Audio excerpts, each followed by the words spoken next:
butter crusted red emperor. It's a fabulous way of preparing fish, and it was made famous by one of my favourite chefs. That would be Neil Perry. Now, I don't know his exact recipe, but I am going to try to replicate it for you today. In a bowl, we need lots of butter, and your butter needs to be soft. I would recommend bringing this out of the fridge at least 2 hours, or until you can almost put your finger all the way through the butter like that. It will make a difference because you want to incorporate all of the ingredients. So if it's not soft, it's not going to distribute evenly. So into a bowl. And this is where you can become quite creative with the flavourings that you're adding to it. I love the addition of some toasted coriander seeds that I've crushed. Coriander seed goes really well with fish, and don't compare it to coriander, the actual leaf of coriander. It has a very different flavour to it, so if you can get your hands on coriander seeds, use them in this dish. Some French shallot, so 1 French shallot that I'm just going to finely slice and then get it as fine as you can. You could also use some spring onions for this recipe. And I'll finely chop the other half.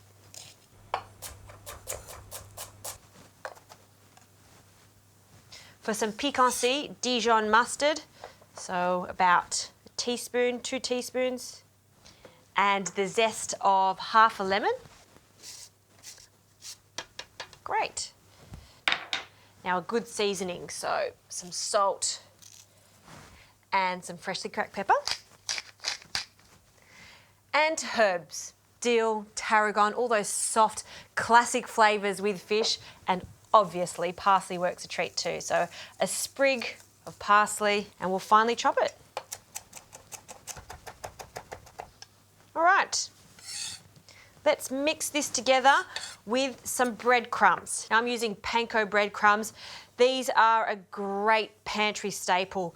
Because they are so dry and so crispy, they work really well for this crust. So just fold it in, incorporate it. It'll seem like there's far too much breadcrumbs for the butter, but as you press down on it, you'll see it come together. Now we can't put this straight on the fish, so I'm going to grab some Glad Bake, 2 pieces, and 2. And we're going to use this Glad Bake as a vehicle to spread out our butter. So pop the butter on one side of it, press it down.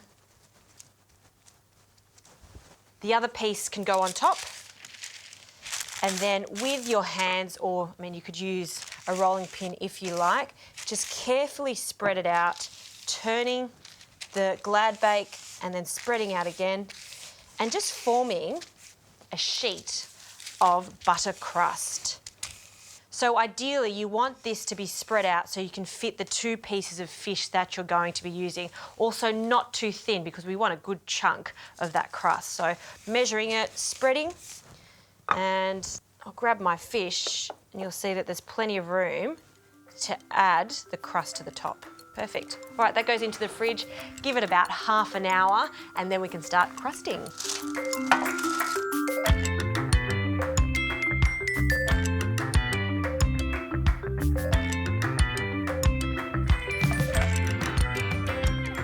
All right, this is firmed up nicely. We can take it off the tray and we can place it on the fish. Now I'm going to be using some red emperor. I found 2 beautiful pieces of red emperor this morning. I've removed the skin and we're going to place the butter where the skin has come off. So that reddy side is where we're going to place the fish crust. So on it goes, and just with a knife, you just want to cut around that firm butter, okay? And tidy it up. Okay, that's the first bit. Now before we continue, we need to season and flavour our fish. So just on this side, we'll add some salt and just a hint of pepper. And just carefully lift that off our Glad Bake. And you'll see that's the crust that's going to melt over that piece of fish. So we'll do the second one. Pop it on top and trim around the sides. And you can make this butter ahead of time and roll it out so it looks like this, pop it in the freezer, And then this is a dish that you can make in no time at all. So next time you're at your fishmonger and you're getting some really nice fresh fish, this is a fantastic way to present it. Now I like to serve this with a little white wine and tomato sauce. And I'm going to do everything in the same pan. I love this pan because it goes on a gas cooktop, induction, and it also cooks in the oven. So it's very versatile and it has a heavy base. It's always good to invest in good quality pans like this so you can use it to the best of its ability. So in with our white wine, about a quarter of a cup of white wine will go on the base, and we'll pop our fish fillets into the pan. We're going to place that flesh side down. So the fish is essentially going to steam in the white wine, and then it's going to form a crust on the top. We'll also add some tomatoes, so cherry tomatoes, and we'll just cut them in half so all of the beautiful juices are released. So you want about a handful. Season the tomatoes, so some salt, and we'll scatter them around the fish. Now I've preheated my oven. In order for the fish to cook and that crust to caramelise at the same time, it is all about the timing. So 220, a hot oven for about 10 minutes. My fish is quite thin, so if you've got a thicker fish, it may take a little longer.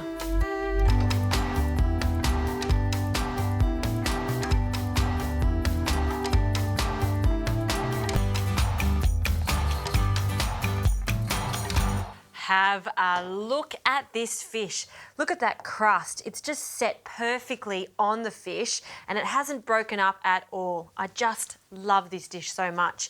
Now to finish off our sauce, we're going to take the fish fillets very carefully out of the pan, and you may have noticed I've placed a tea towel on the handle. That oven was hot and that means that handle is piping hot. I can't tell you how many times I have burnt myself because I forget to put the tea towel there. So put the tea towel there and you are safe. So we'll let the fish rest for a moment while we just allow this sauce to bubble away slightly and finish it off on the stovetop.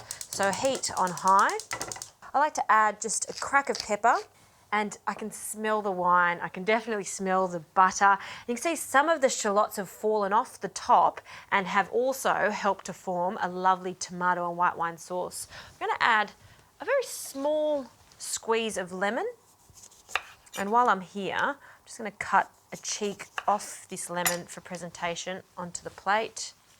We'll squeeze that lemon juice into our pan. Just give it a bit of a swirl, a bit of a jiggle, and that's all we need. Okay, to plate up, I'm going to add 2 kipfler potatoes. With a dish like this, keeping it simple. You don't need mashed potato, you don't need anything fancy, just a very good quality waxy potato like a kipfler potato is fantastic. The spoon, we'll spoon our sauce onto the plate first. Yum. And our perfect red emperor, we'll just rest it on the top there. For a pop of colour, a few sprigs of parsley, just on the side there. Look at that. Butter crusted red emperor. That really is everyday gourmet.